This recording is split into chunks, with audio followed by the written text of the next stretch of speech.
세계 질서 냉철하게 봐야 된다.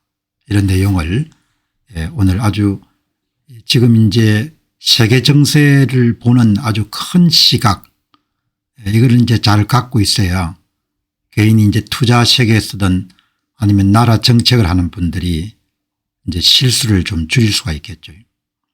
이제 오늘 그렇게 보고 이 방첩사를 이번에는 해체를 하네요. 검찰을 해체한 데 이어가지고 이제 큰 그림 하에서 나라의 기초를 허무는 그런 작업들이 차근차근 진행하고 있다. 이렇게 아마 생각이 드네요. 어떤 세력들인지는 뭐 짐작은 가지만 나라의 기초, 주춧돌 이런 부분을 이제 하나씩 무너뜨리는 겁니다. 그러니까 주변에 이제 적대국들은 굉장히 좋아하는 일이죠. 방첩사를 해체하니까 실질적으로 대공 업무가 거의 여러분들 없어진다 이렇게 보셔도 좋을 것 같습니다. 오늘 관계뿐만 아니고 재계에서도 큰 역할을 했던 한 분이 기고한 내용을 보니까 평소에 가져왔던 생각처럼 원화 가치 추락에 대책이 없네요. 대책이. 지금 이제 달러를 풀어 가지고 어느 정도 이제 안정화시키는데 달러만 소진하게 되겠구나 그런 생각이 드는 겁니다.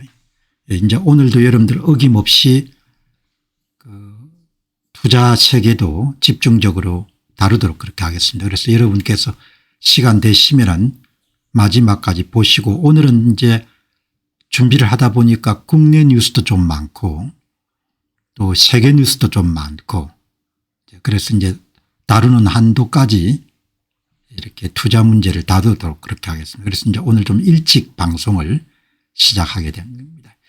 자, 여러분 일단 한국 이 문제부터 나가도록 그렇게 하겠습니다.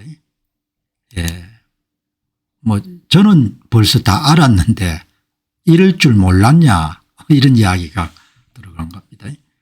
이제 한국에서 앞으로 권력형 비리는 이제 밝혀질 가능성이 없는 거죠.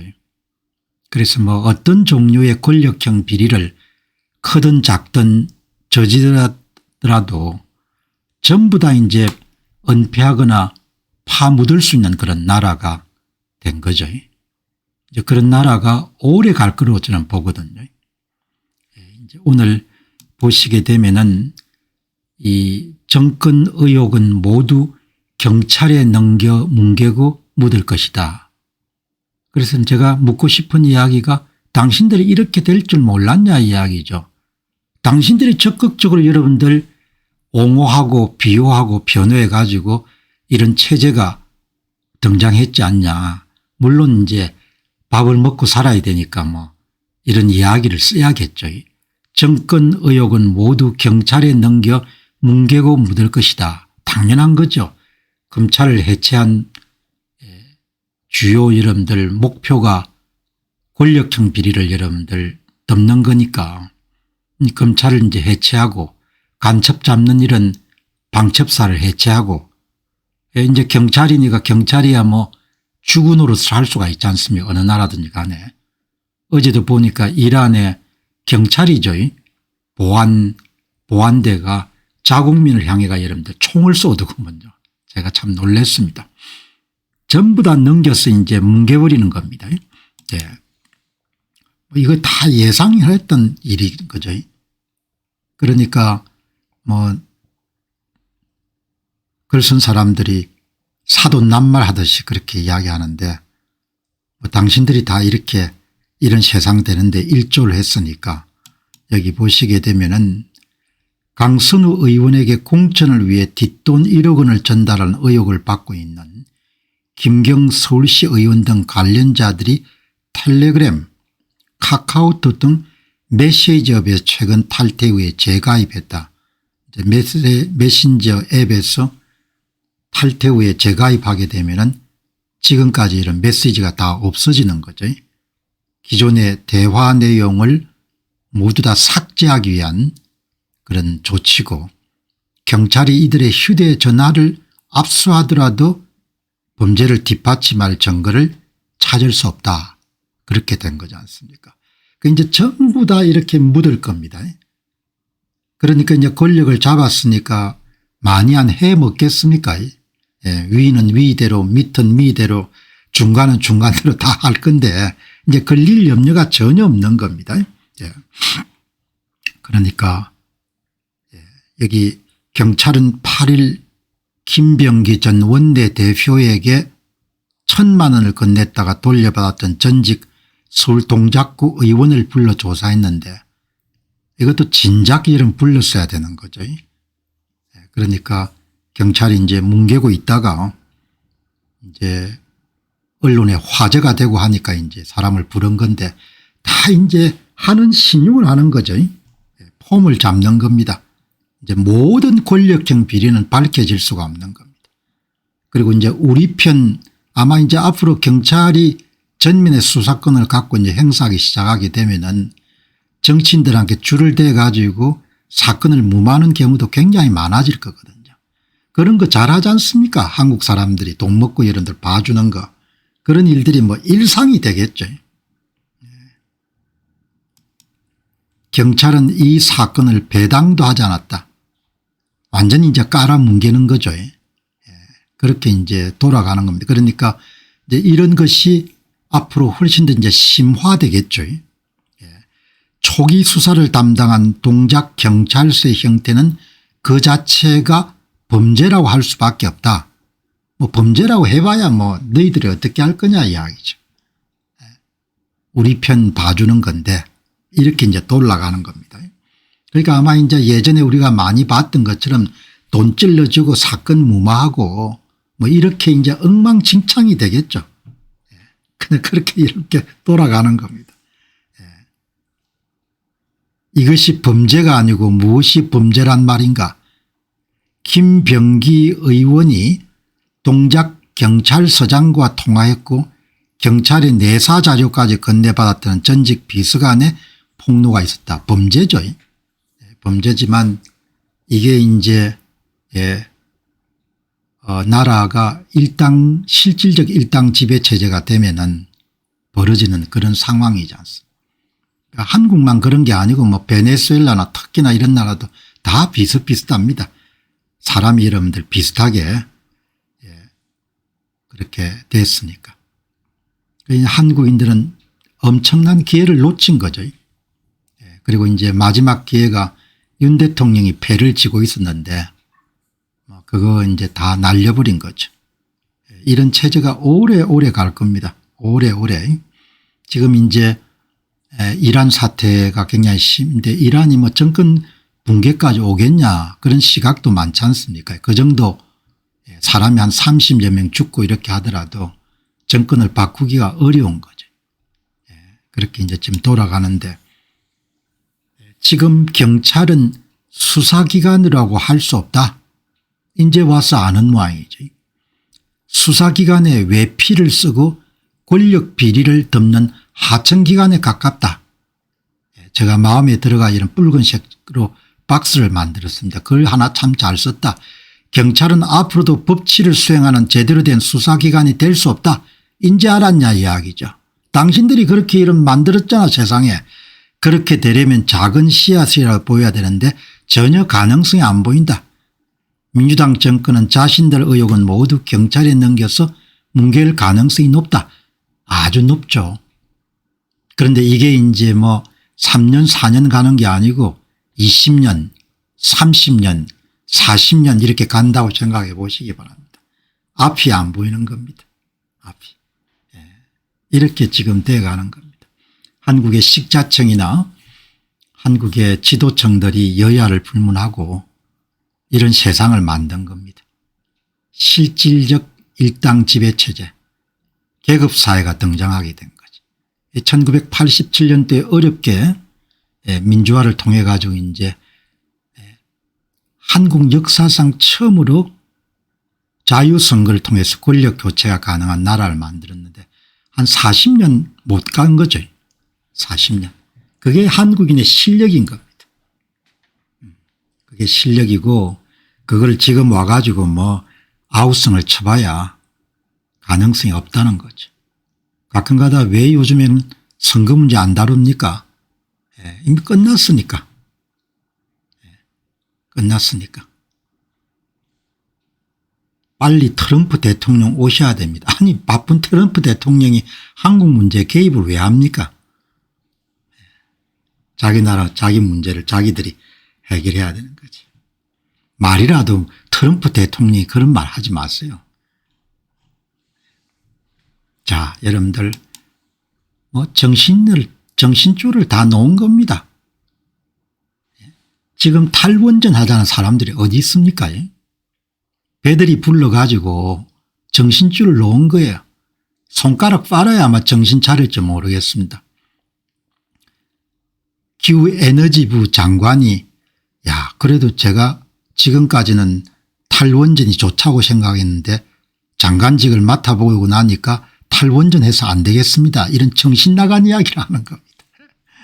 예, 구한말 때나 지금이나 한반도의 식자층이나 지도층들은 영어권이 아니기 때문에 항상 시대 변화에 뒤처졌죠. 정보가 늦게 도착한 겁니다. 지금 이렇게 이런 전기 자체가 가장 중요한 자원이 된 시대에 AI가 전기를 먹는 하마지 않습니까? 그 시대에 탈원전을 하겠다 이런 사람을 기후에너지 장관에 임명해 놓고 환경부에 이런 에너지 생산 업무를 맡겨놨으니까 정신들이 다 나가지 않고서야 어떻게 그렇게 할 수 있는 겁니까?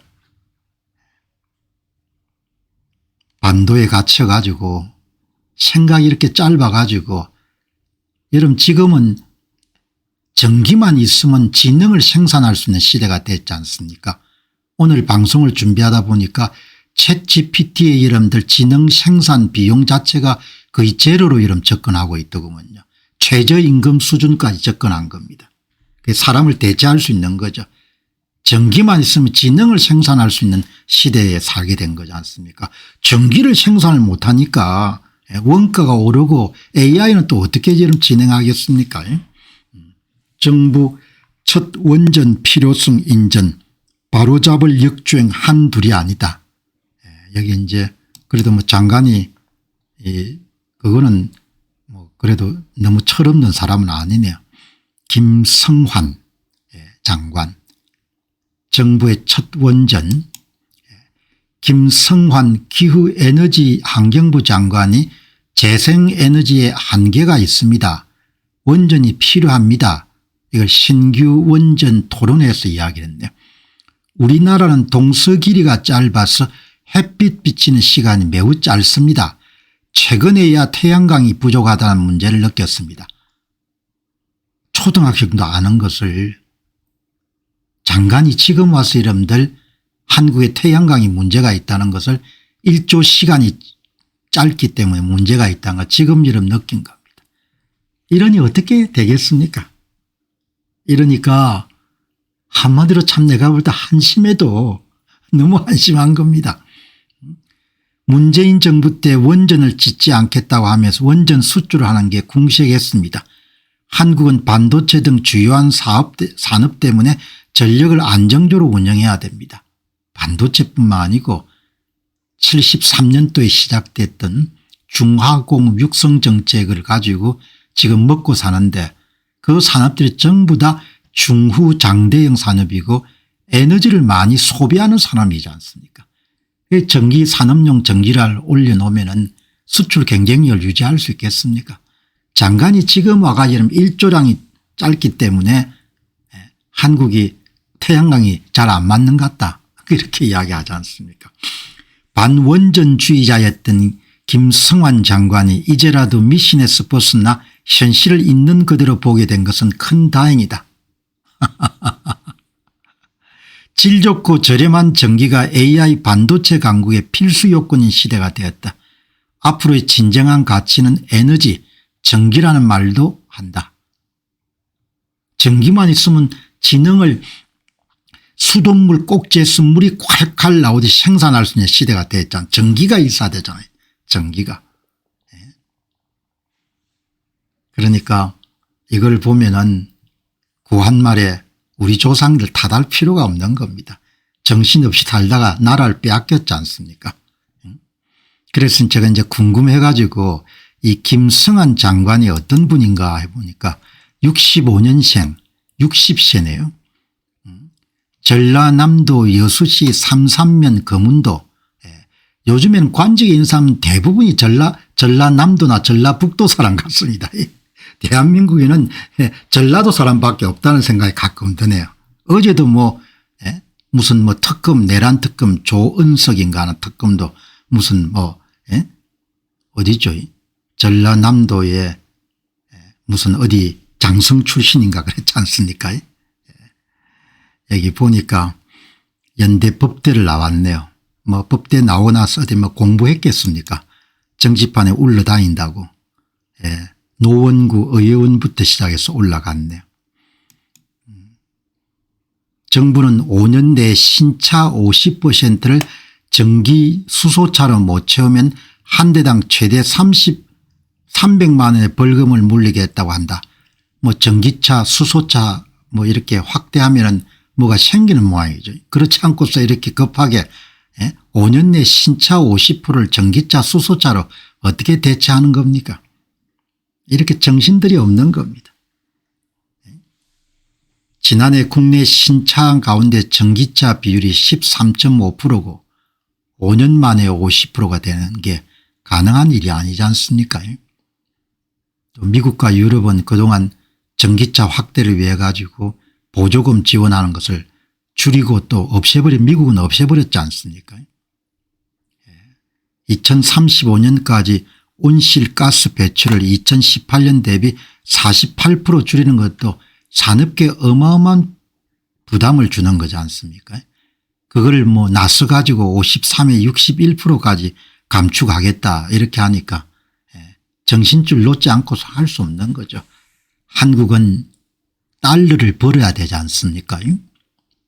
달러를 버는 산업들이 대부분 한국의 전기를 많이 쓰는 산업들입니다. 전기료가 이런 싸고 물값이 싸고 그래서 경쟁력을 유지했지 않습니까? 전기료가 턱없이 경쟁국에 비해 비싸면은 교역 조건이 악화돼서 이런 경쟁력이 없어질 거 아닙니까? 그까지는 생각을 못하는 겁니다. 머리가 워낙 좋아가지고. 2030년까지 재생에너지 설비를 3배 가까이 늘리겠다. 이게 정신 나간 이야기인 거죠.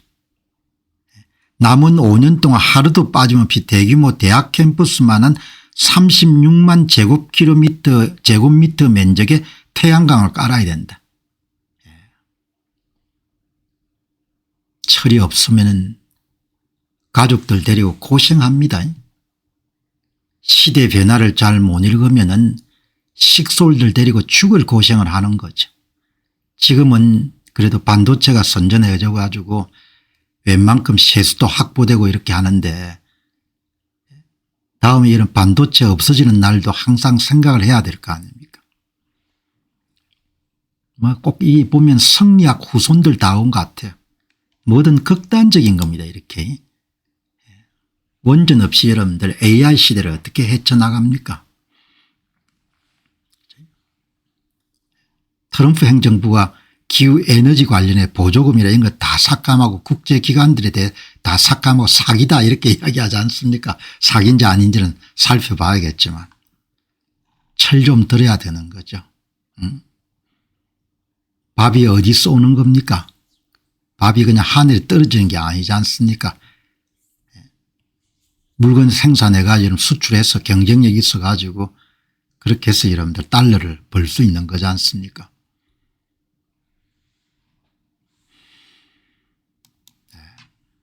큰 그림을 갖고 나라의 기초를 이제 허무는 작업이 진행되고 있다. 이런 생각을 가지신 분들이 많으실 겁니다. 제 주변에도 아무래도 좀 이상합니다. 큰 그림을 갖고 나라의 기초를 그냥 허물어뜨리는 작업을 하는 것 같습니다. 이렇게 이야기하시는 분들이 많지 않습니까? 방첩사를 완전 해체하는 겁니다. 군 관계는 우리가 잘 모르지만 방첩사에서 여러분들 기능을 완전히 분리해버리면은 방첩사를 무력화시켜버리는 거죠. 그러니까 기능을 수행할 수 없도록 만들어버린 겁니다. 마치 검찰을 해체해 가지고 권력형 비리가 원천적으로 발각되는 것을 막았던 것처럼 방첩사를 완전히 해체해 가지고 국내외 이런 간첩 활동을 적극적으로 이런 보호하는 것과 똑같은 거죠. 그런데 이게 큰 그림이 있는 것 같습니다. 이 큰 그림을 갖고 이 양반들이 작업을 하고 있다 이렇게 생각이 들거든요. 국방부 자문위원회 방첩사 해체, 수사기능은 딴 데, 신원조사는 딴 데, 방첩기능은 딴 데 한 거죠. 그러니까 기능이 유기적으로 연결되어 있기 때문에 함께 있어야 방첩사 기능을 발휘할 수 있는데 전부 다 여러분들 다 해체를 해버린 겁니다. 그러니까 검찰은 권력형 비리를 은폐하기 위해서 해체한 것이고 방첩사는 간첩 잡는 일을 여러분들 없애기 위해서 여러분들 그냥 없애버린 것이고 또 방첩사가 산업계 그런 기밀 해외 유출이나 이런 부분들로 단속하지 않습니까? 전부 다 내 눈에는 적을 이롭게 하는 적들이 꼭 해줬으면 좋겠다는 일을 알아서 이제 하는 겁니다. 여기 국방부 민간군 합동특별자문위원회는 국군 방첩사령부를 해체하고 핵심 기능을 국방안보정보원 중앙보안감시단 등에 이정하는 방첩사 개편 권고안을 발표했다. 뭐 자문위원회라는 것이 원래 여러분들 그냥 거수기지 않습니까? 위에서 정한 방침을 위원회라는 이름으로 합리화하는 데 주로 여러분들 이런 자문위원회가 사용되니까 큰 그림을 그려가지고 대한민국을 접수하거나 해체하는 그런 작업들이 진행이 되고 있는 것 같아요. 단일 기관의 방첩정보 수집, 안보수사, 보안감사, 신원조사 등 광범위한 기능이 집중되면서 방첩사가 권력기관화됐고 정치적 중립성이 훼손됐다. 이걸 홍현익 자문위원장이 이야기했는데 이게 거짓말이잖아요. 함께 있어야 정보수집 기능 따로 안보수사 따로 보안감사 따로 그렇게 하면 여러분들 통합조정 기능이 작동이 안 돼 가지고 기능이 돌아갈 수가 없는 거죠. 그게 이렇게 거짓말 하는 겁니다. 국민들은 그래 봐야 뭐 저항 못할 거니까 그냥 거짓말 해가지고 내가 매일 국내 뉴스를 이러면 거짓말을 읽어야 되니까 상당히 여러분들 고역인 거죠. 전문가들은 이것을 반박한다. 방첩 기능이 제대로 발휘되려면 방첩 보안 수사가 유기적으로 맞물려야 된다. 한국이 지금 여러분들 적대국하고 대치하고 있는 휴전 상태지 않습니까?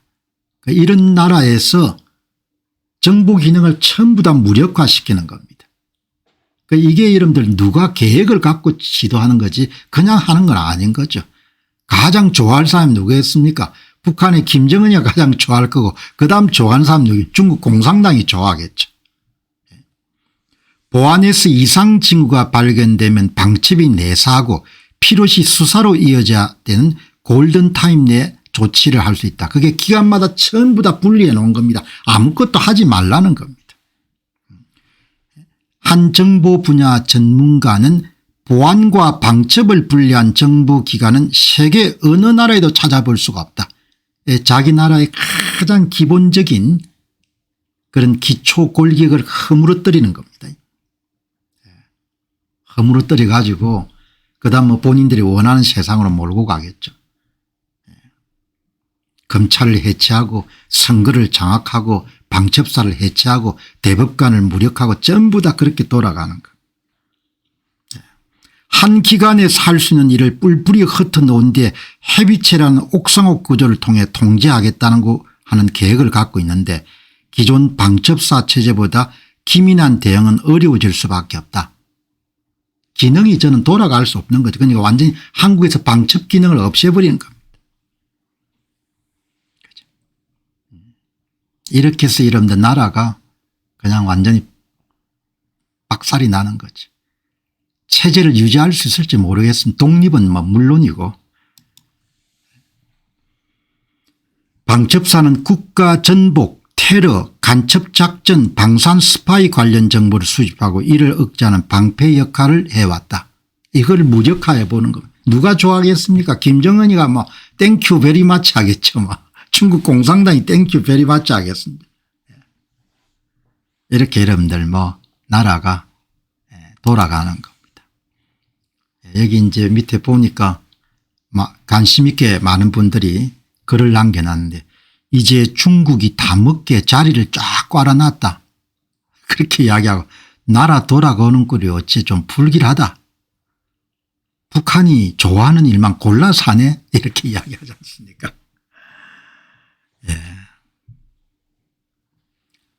이렇게 여러분들 정리를 해가지고 지금 뭐 달러를 풀어가지고 원화를 지금 가치를 잡기 위해서 안간힘을 쓰는데 솔직히 중장기로는 답이 없죠. 왜냐하면은 무슨 일을 하든지 간에 사람이 개인의 일이든 나라 일이든 간에 정도를 끌어야 되지 않습니까? 문제의 원인을 정직하게 여러분들 직시하고 그걸 해결해야 되는데 지금 완장찬 사람들은 보면은 평생 동안 편법 이런 부분이 익숙한 거죠. 그러니까 원화 가치도 그냥 적당히 하면 유지가 될 거다 이렇게 하는 그 사이에 달러를 어마어마하게 소진하겠죠. 달러를. 그러니까 사람마다 보는 시각이 다르겠지만 지금 이 원화 가치를 안정화시키기 위해서 국공기업들에게 여러분들 외화 채권을 조달하게 하고 국민연금을 압박해서 이런 달러를 풀게 하고 이런 걸 보면은 저 양반들은 평생 동안 정도라는 것을 몰랐으니까 저렇게 했으라도 원화 가치가 유지가 될 수 있다고 생각하구나. 이 편법 이런 것이 너무나 익숙한 겁니다.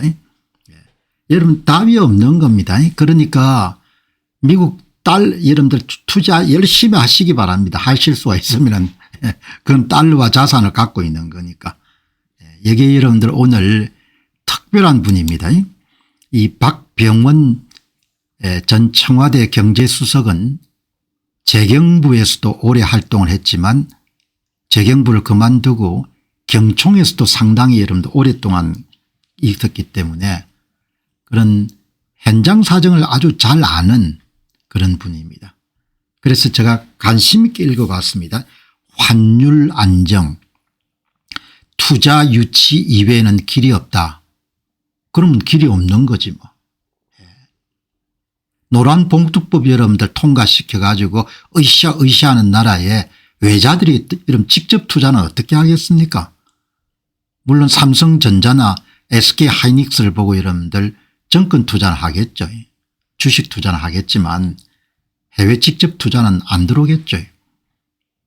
그러니까 여기 박병원 이사장이 투자 유치에는 길이 없다는 건데 그거는 불가능하니까 원화 가치를 중장기적으로 안정화시키는 것은 길이 없구나. 제가 평소 갖고 있던 생각이 길이 없구나. 이렇게 여러분들 이야기를 하는 겁니다. 여기 보시면은 우리나라는 환율이 오르면 모든 경제정책이 만사휴의 헛수고가 됩니다. 식량과 에너지 등 원자재를 수입에 의존하고 있기 때문에 환율이 오르고 물가가 오르면 다른 모든 대중영합적 정책 포퓰리즘으로 얻은 정치적 지지는 물거품이 될 수 있습니다. 그만큼 중요하다는 겁니다. 환율을 안정시키는 것이.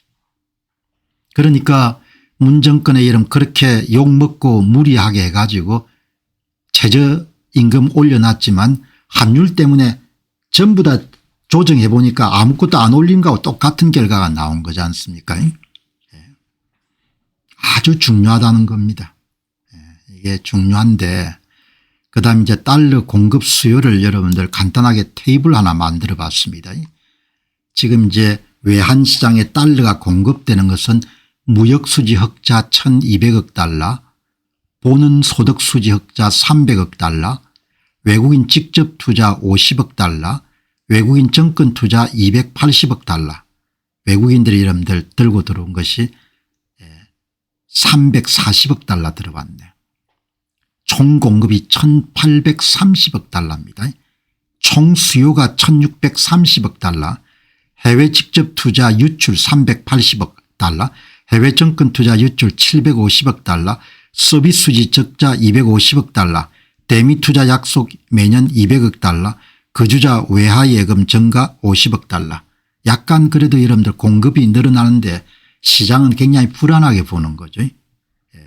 대미 투자 200억 달러, 이것도 거듭 이야기했지만 미 국채 금리가 4.1%대 들어오는 돈을 예상해가 200억 정도를 조달할 거다 했는데 지금 금리 예상은 2%나 1%로 떨어지게 되면 추가적으로 70억에서 100억 불 정도를 여러분들 시장에 조달하든지 뭐 그렇게 해야 되는 거죠. 빡빡한 겁니다. 그래도 수출이 잘 돼 가지고 무역 수지가 1200억 정도 흑자였는데 뭐 사업이란 것이 늘 잘 될 수가 없으니까 이렇게 여러분들 지금 돌아가는 거죠. 박병훈 이사장 글은 전곡을 찌릅니다. 해외 투자하는 것은 줄어들 가능성이 없다. 수학 개미들이 집중 투자하는 미국 기업들은 과감한 투자를 통해 장차 더 많은 수익과 빠른 성장이 기대되는 곳들인데 우리나라에 이런 기업이 생기기 어렵다. 생길 수가 없는 겁니다. 미국의 기술주나 성장주를 투자하지 않을 수가 없는 겁니다. 거기다 여러분들 달러 가치가 점점 올라갈 거니까 원화 가치가 내려갈 거니까 투자해 놓으면 여러분들 환차익도 누릴 수가 있는 거죠. 정부가 기업의 수익력을 해소하는 일은 끝없이 저지르기 때문이다. 기업에 여러분 끊임없이 괴롭힌다는 이야기는 투자 수익률이 낮아지는 거잖아요. 그러니까 누가 여러분 한국 정시에 투자하려고 하겠습니까? 우선 전기료, 미국 중국 기업들보다 더 높은 전기요금은 전기 먹는 하마란 AI뿐만 아니고 전기를 많이 쓰는 모든 기업의 경쟁력을 크게 저한다. 아무도 관심이 없는 겁니다. 기업들의 아우성을 치더라도.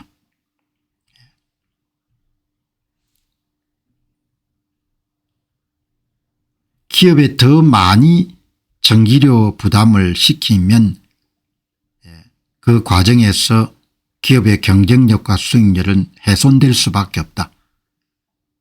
다음에 여러분들 이 문정부하고 이번 정부 들어서 만든 규제 보시기 바랍니다. 사업 못합니다. 노동규제, 정년 60세 의무화, 최저임금의 급격한 인상, 주 52시간제 경직적 적용, 중대재해처벌법, 노란봉투법 시행 등 노동자를 위한 조치들이 끊임없이 이어졌다. 그러니까 누가 여러분들 일자리 만들겠습니까? 앞으로도 추가 정년 연장, 포괄임금 규제, 2030년까지 연간 근로시간 1000실박시간으로 단축 등이 계속될 것으로 본다. 이 모든 부담은 대주주만 지는 것이 아니고 소액주주도 부담해야 된다. 이런 규제를 갖고 있는 나라에 누가 투자하겠냐. 내국인이든 외국인이든 간에 그렇게 솔직하게 이야기하는 겁니다. 여기서 제가 놓쳤던 그런 규제들이 많네요.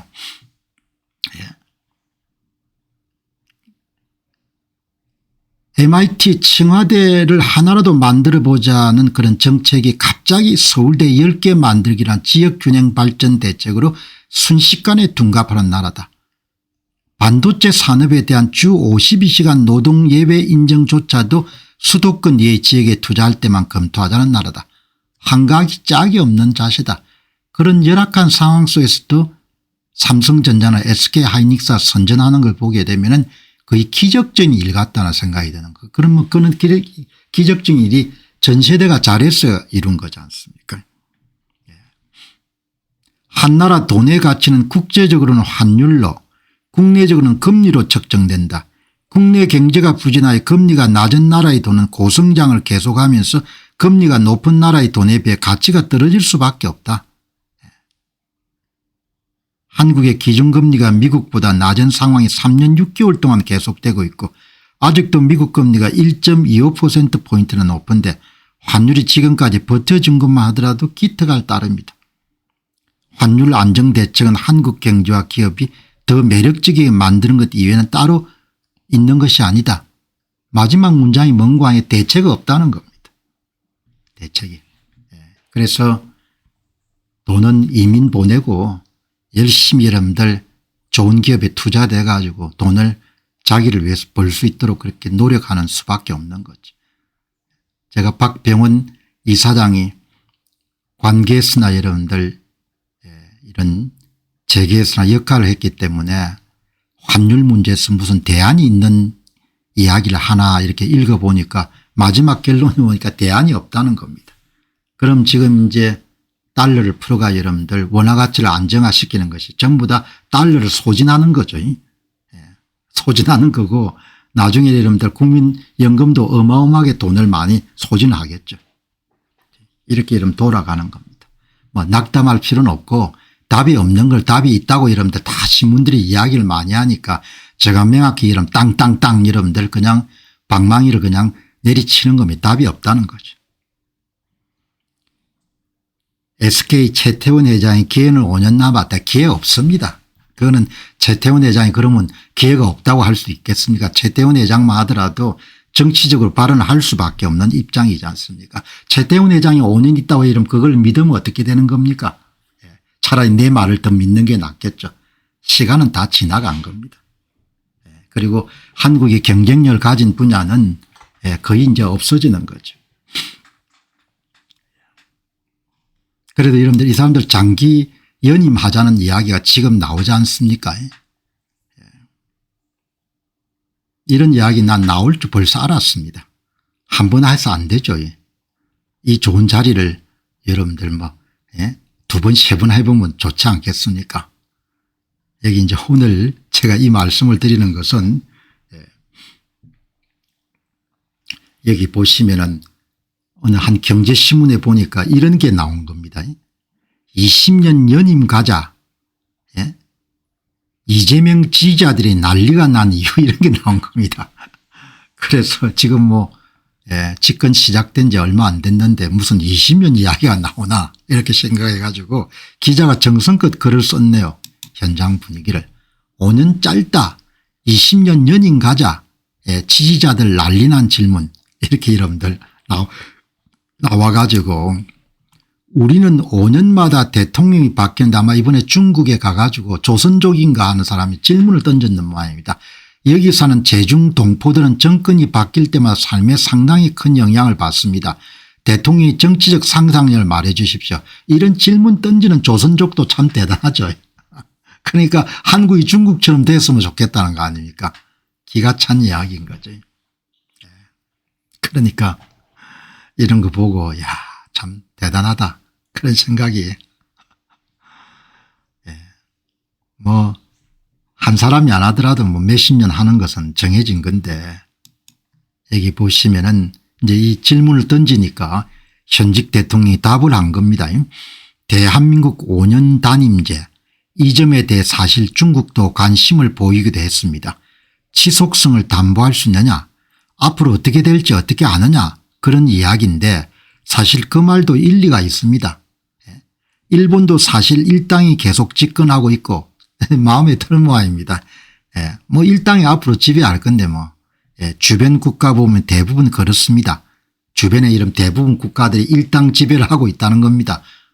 북한은 조선노동당이 하고 있고 일본은 자민당이 하고 있고 한국도 뭐죠 더불어민주당이 일당 지배 체제를 했으면 좋겠다 이런 이야기인 거죠. 그런데 우리는 어쨌든 5년 단임제입니다. 이런 이야기가 나온 겁니다. 이제 이런 이야기를 한 것은 정권이 바뀜에 따라서 이제 외교 정책이나 안보 정책 같은 것이 이제 자꾸 바뀌니까 뭐 이렇게 이야기를 했는데 이제 현직 대통령 발언이 김대중, 김영삼 등 쭉 흘러온 과정을 보면 대외 관계에서 진폭이 크지 않았던 것 같은데 최근 전체적으로 진폭이 커져 버렸습니다. 대외 관계 상상 이상의 급변이 있었습니다. 뿌리 자체가 흔들려 버린 겁니다. 주변에서 황당무계했을 것입니다. 이제 한국을 어떻게 믿지? 나중에 어떻게 되지 이렇게 된 것입니다. 이거는 일부는 일리가 있죠. 그런데 이거를 주도한 사람은 대개 좌파 정부가 나라 정책을 크게 흔들었지 않습니까? 대한민국의 외교 안보 정책이 기존은 헌법 정신에 충실하게 이런 끌어가는 거지 않습니까? 그거를 대부분 판을 엎은 것이 노무현 정부고 문재인 정부고 그렇지 않습니까? 그죠? 그러니까 그러니까 사돈난만한다는 생각이 드는 겁니다.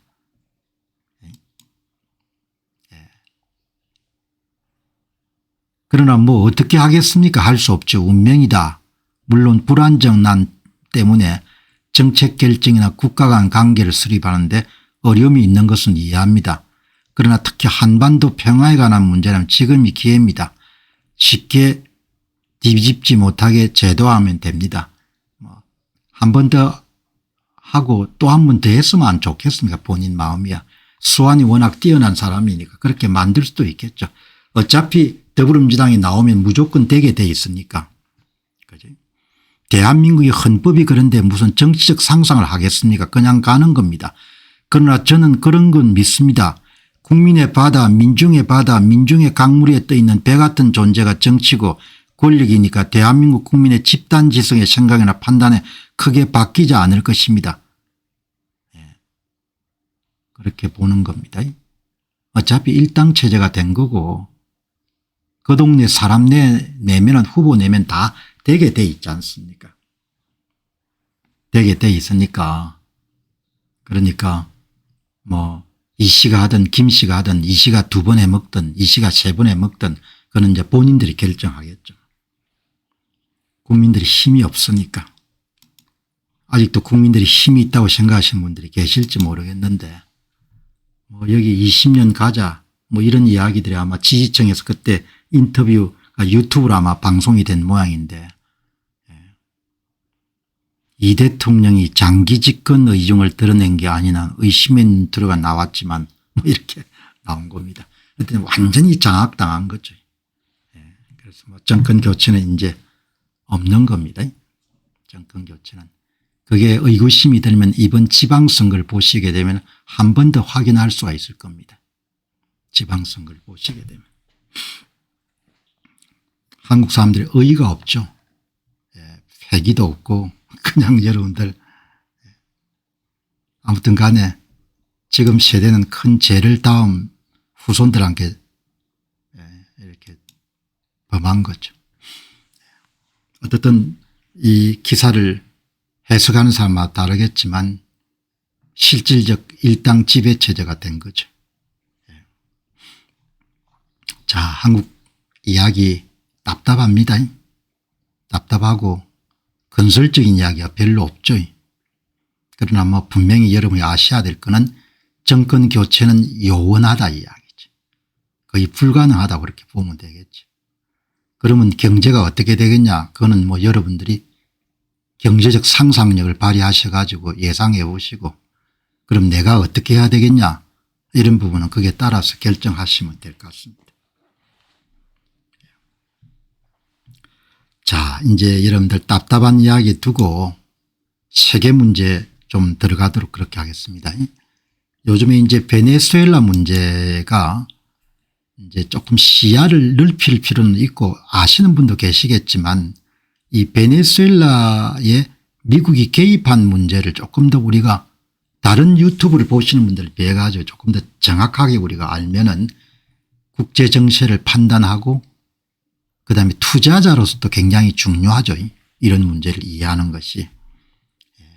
여기 이제 보시면은 오늘 월스트리트 저널에 여러분들 3가지 뉴스가 베네수엘라 문제와 석유 문제입니다.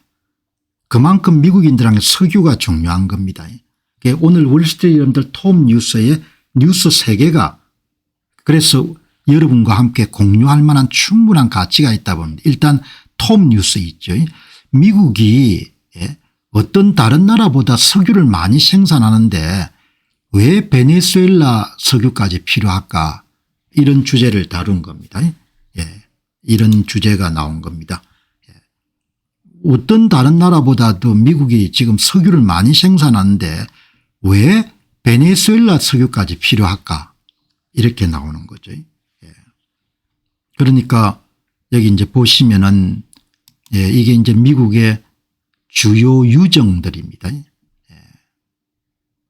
그러니까 오일 리파이너니까 오일 유정이 아니고 정유 시설들이 포진되어 있네요. 와, 나라가 넓으니까 어마어마하게 정유 시설들이 다양한 곳에 포진이 되어 있네요. 특히 이제 휴스턴을 중심으로 한 걸프만에 많이 포진되어 있는데 그래도 어마어마하게 여러분들 많이 포진되어 있고 중진류를 엄청나게 많이 수입합니다. 이게 이런 중진류 수입 국가입니다. 중진류, 경진류이 아니고 중진류는 끈적끈적하다고 그러네요. 그리고 약간 질이 좀 떨어지고 카나다에서 압도적으로 수입하는 겁니다.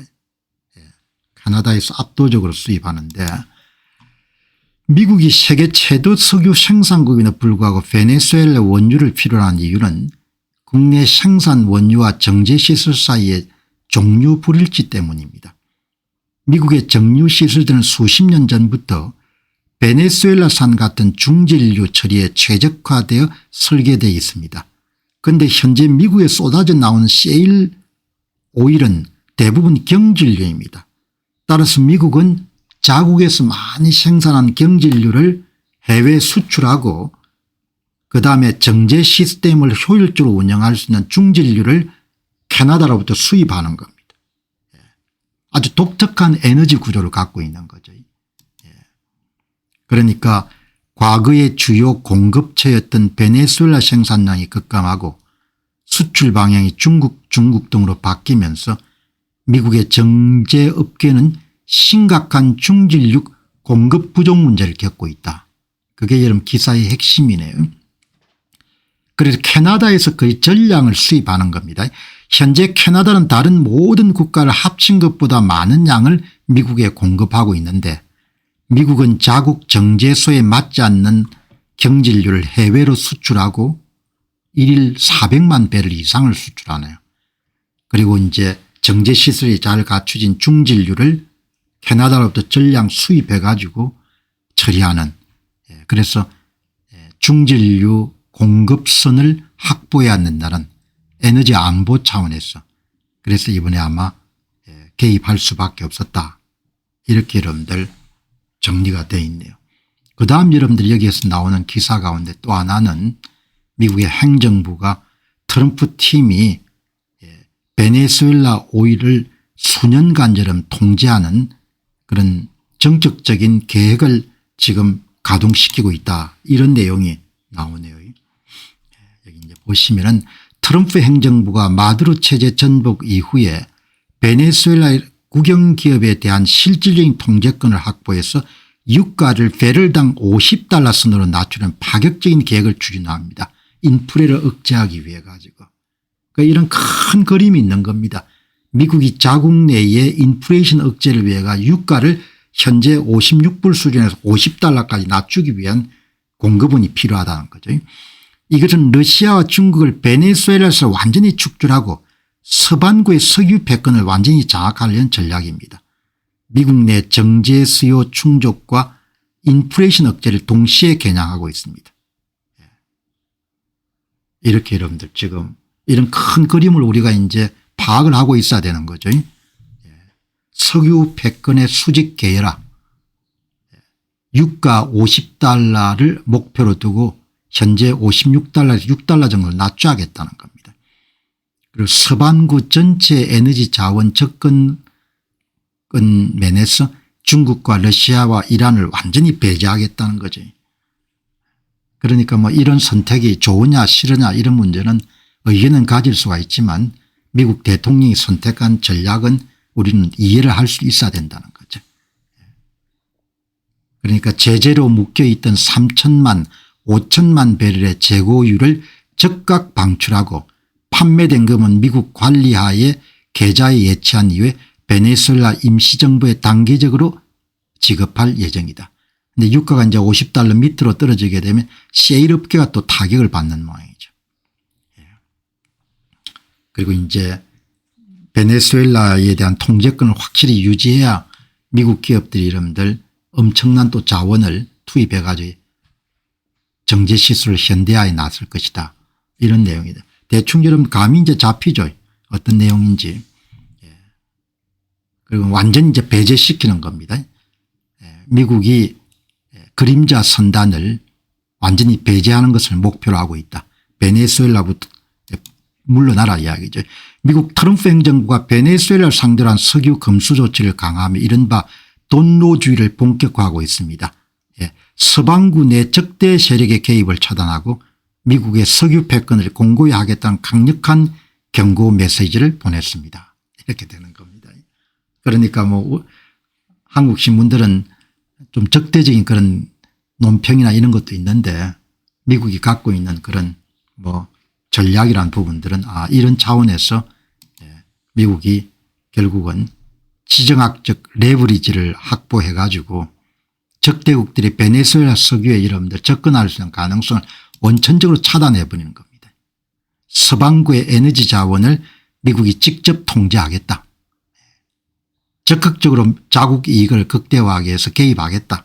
이렇게 보는 거죠. 이렇게 여러분들 정리를 하시면 좋겠습니다. 여러분들 나라가 일당 지배체제에 넘어가기는 엉망진창이 되는 겁니다. 이 도덕정치가 행행하거든요. 그러니까 이제 돈을 빼먹는 겁니다. 자기들끼리. 이제 일당 지배체제가 된다는 것은 계급이 형성되는 거니까. 계급이 이제 형성되고 계급을 중심으로 해가지고 이익을 공유하기 때문에 나라가 완전히 붕괴가 돼버리는 겁니다. 붕괴가. 여기 이제 오늘 보시면은 이 마이크 앤드 잽쇼를 운영하시는 이분이 미국의 다국적 농산물 회사인 카길의 베네수엘라 주요 요직에 계셨던 분입니다. 이분이.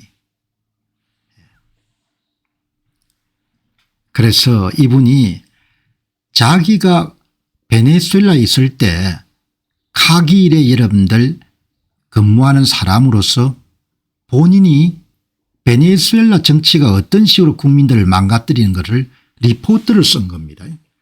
우리가 한 번 정도 이런 볼 만큼 굉장히 귀한 자료입니다. 이 자료가. 그래서 베네수엘라 사례지만 실질적으로 권력이 선거에 의해서 교체될 수 없을 때 나라가 어떤 식으로 이런 변모돼 가는 것을 이해하는 데 굉장히 도움이 되는 거죠. 해피데이님 고맙습니다. 자, 여기 이제 보시기 바랍니다. 이런 글을 제가 베네수엘라에서 카길의 농산물 거래 책임자로서 겪었던 경험입니다. 대단히 소중한 경험입니다. 여기 보시죠. 정부는 카길의 공장이 서민을 착취한다면서 총구로 위협해 강제 몰수했습니다. 하지만 운영 능력이 없던 정부 탓에 공장은 가동을 멈췄고 수십 년 후 반환됐을 때는 내부 설비가 모두 약탈된 상태였습니다. 수천 명의 장군에게 경제의 일정 부분을 떼어주고 약탈할 권리를 부여했습니다. 이처럼 이권이 파편화된 구조는 군 내부의 결집을 막아 역설적으로 정권에 대한 쿠데타 모의를 어렵게 만들었습니다. 정부가 석유 자본으로 원가 이하의 배급제를 실시하자 민간 유통망이 모두 다 도산되어 버렸습니다. 결국 기업들의 원가 이하 납품을 강요하게 되었고 이것을 견디지 못한 생산시설들이 폐쇄되면서 국민은 정부의 배급에 전적으로 의존하게 됐습니다. 베네수엘라에 일어났던 일을 카길 책임자가 증언하는 겁니다. 원자재 수입의 필수적인 달러 활당권을 정부가 독점했습니다. 결국 뇌물을 바치는 로컬 기업들만 달러를 배정받게 되었고 원칙을 지킨 다국적 기업인 카길은 원자재 부족으로 여러 공장의 문을 닫아야 됐습니다. 치안 부재로 인해 사무실은 무장화된 요새처럼 변했고 기업은 직원들에게 통신시설과 생필품 박스를 제공하며 근무 시간 동안만이라도 안전을 보장해야 되는 최후의 보루 역할을 수행했습니다. 절박하고 굶주린 군중이 가득한 거리로 나가는 것은 매우 위험했습니다. 사람들은 외부 활동을 극도로 자제하며 오직 같은 아파트 건물 내 이웃들과만 소통하는 고립된 생활을 이어갔습니다. 수출입을 통해 곡물을 확보하려 하더라도 모든 과정에서 막대한 뇌물 요구가 뒤따랐습니다. 기업 윤리상 카길은 뇌물 지급을 할 수 없기 때문에 뇌물을 거부하자 정상적인 물류순환이 불가능해져서 사업이 마비되었습니다.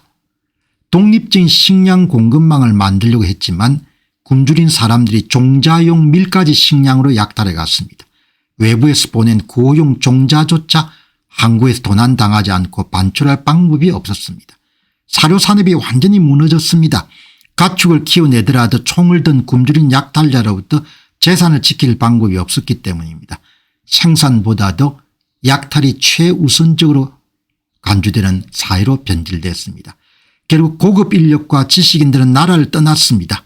정권은 이들의 망명을 오히려 환영했습니다. 이들에게 해외 지사의 일자리를 찾아주어 안전한 삶을 보장한 것이 저의 경력 가운데 가장 보람찬 일이 되었습니다. 정권 종말이 다가올수록 약탈은 더욱더 가속화될 것입니다. 여러분, 시장이 망가지는 순간, 정치 권력이 약탈을 본격화하는 순간 이렇게 나라가 완전히 골로 가버리는 겁니다. 여러분, 지금 이 이야기는 대단히 중요한 이야기입니다. 현장에서 카길의 트레이딩 담당 여러분들 책임자가 어떻게 나라를 완전히 붕괴시키는가를 정언을 하는 겁니다. 시장이 망가져 버린 겁니다. 그럼 모두 다 해먹는 겁니다. 이렇게 여러분들 지금 변모가 돼가는 거죠. 그러니까 오늘 이분의 말씀은 일당 지배체제가 구조화될 때 국가는 어떤 식으로 국민들을 어렵게 만드는가. 이분의 경력 가운데 가장 함께 일했던 사람들 외국에 취업 알선회가 내보낸 게 생명을 구한 거죠. 가족을 구한 겁니다.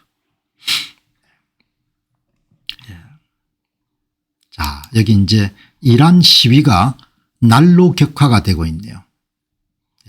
정권 교체 가능성에 대해서는 저는 아직도 회의적으로 봅니다만은 어떻든 이란 시위가 날로 격화되고 있기 때문에 이 내용을 여러분들 보시면은 여기 이제 마리오 나팔이라는 사람은 270만 명 정도의 팔로워를 가질 정도로 굉장히 영향력 있는 그런 X의 쇼를 갖고 있는 분입니다.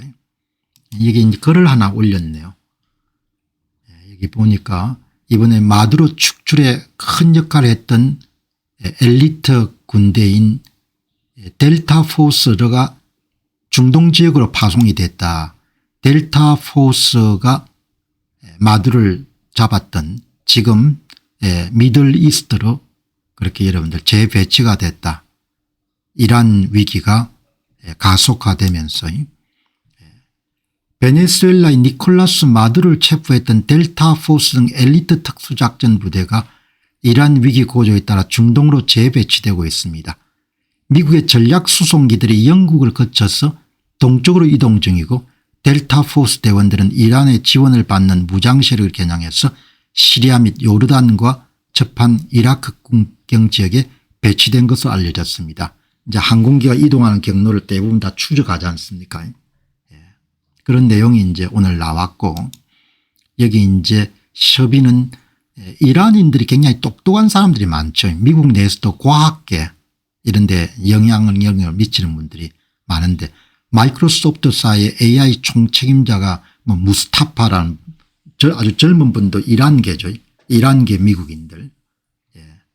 이란계 미국인들의 대회, 이란계 미국인들이 머리가 좋다고 그렇게 개인적인 경험을 수려하신 분들을 많이 만났으니까 이분도 이제 투자자로서 굉장히 성공한 그런 분인데, 이제 아버지가 망명하면서 여러분들 아마 팔레비가 물러날 때 아버지가 망명을 한 것 같습니다. 제가 6살 이래로 이란에 대해서 기다렸던 바로 이 순간이 왔습니다. 이렇게 이야기를 하고 47년 동안 6살이니까 기억을 하겠죠. 현재 9천만 명의 이란인들이 거대한 감옥 같은 억압 속에서 최후의 투쟁을 벌이고 있습니다. 현재 이란에서 일어난 민주화 운동이 세계에서 가장 중요한 사건임에도 불구하고 미디어가 이를 외면하고 있습니다. 특히 BBC 같은 데 외면했다고 이렇게 비판하시는 분들이 꽤 많네요. 이분들은 이제 미국에 사는 이란계 미국인들입니다. 이제 이분은 런던에 사는 이란의 혁명 수비대를 연구한 박사입니다. 그리고 이제 뭐 커멘트나 연구소 같은 데 활동하는 카스라 아랍이라는 분인데 이란계 분 같습니다. 이 보시면은 시위가 이란 전역에 더 많은 도시로 확산되고 있습니다. 점점 더 많은 사람들이 공포를 무릅쓰고 있고 모든 구호가 정권을 향하고 있으며 종교적인 구호는 하나도 없습니다. 이란 내 성직자에 대한 상당한 원한을 나타냅니다. 지금부터 한 여러분들 21시간 전입니다.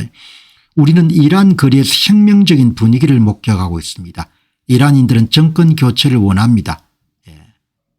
이 나라는 물라들을 묻을 때까지 고쳐지지 않을 것입니다. 이 구호는 오늘날 이란 거리의 지배적인 분위기를 포착합니다. 호메니 혁명 이후에 47년 동안 나라가 완전히 박살이 나버린 겁니다. 엊그제도 여러분 살펴보다시피 이란은 중동 국가 가운데서도 제조업 기반이 좀 돼 있고 그다음에 사람들이 여러분들 지식 수준이 좀 높고 그리고 굉장히 비옥한 땅을 가졌기 때문에 그리고 거기다 엄청난 석유까지 갖고 있기 때문에 잘 살지 못할 이유가 없는 나라지 않습니까? 그런데 이제 어제 아마 관심 있게 외신들을 보신 분들은 정부 보안군이 시위 군중을 향해서 직접 사격하는 것을 저는 어제 봤거든요.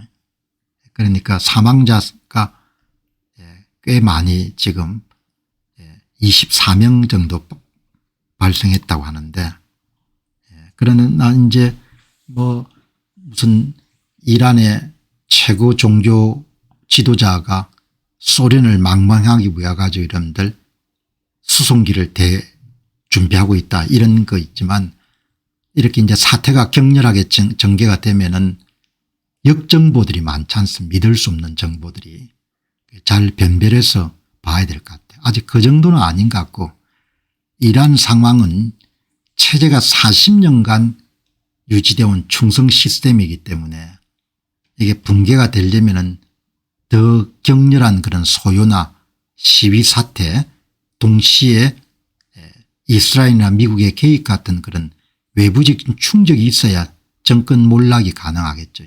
시리아하고는 좀 다른 것 같습니다.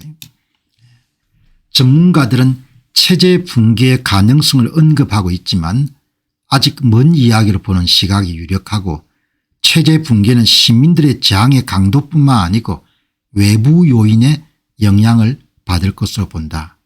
이렇게 여러분들 보시면 좋겠네요.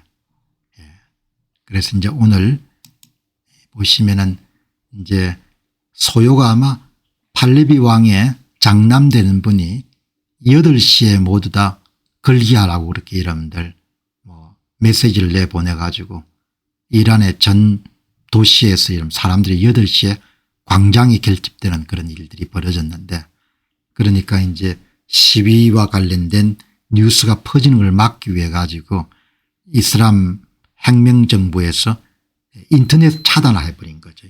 인터넷을 차단해 가지고 그러니까 이 정도 저항을 하더라도 체제가 무너지지가 않는 겁니다. 그래서 체제가 이렇게 선거에서 교체될 수 있도록 그렇게 그 끈을 놓치는 순간 이렇게 전체주의 체제로 대부분 달려가는 겁니다. 그러니까 뭐 이 정도 여러분들 저항하고 사람들이 이렇게 몇십 명 죽더라도 끄떡 없는 겁니다.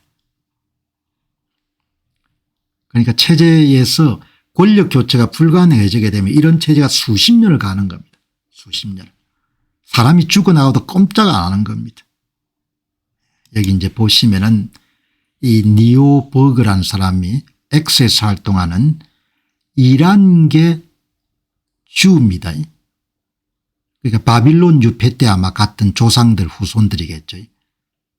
이란의 유대인들이 꽤 많습니다. 지금 많이 떠났지만 여기 이제 실시간 여러분들 가공하지 않는 데이터를 계속 제공하는데 이제 사람들이 시위에 나오는 광경들, 그다음에 거리를 메운 사람들, 종교 지도자를 여러분들 조롱하는 것들, 이제 8시에 이제 모든 국민들이 나와가지고 항의하라고 하는데 이 정도를 가지고는 안 되지 않겠냐 생각이 들어요. 그만큼 이제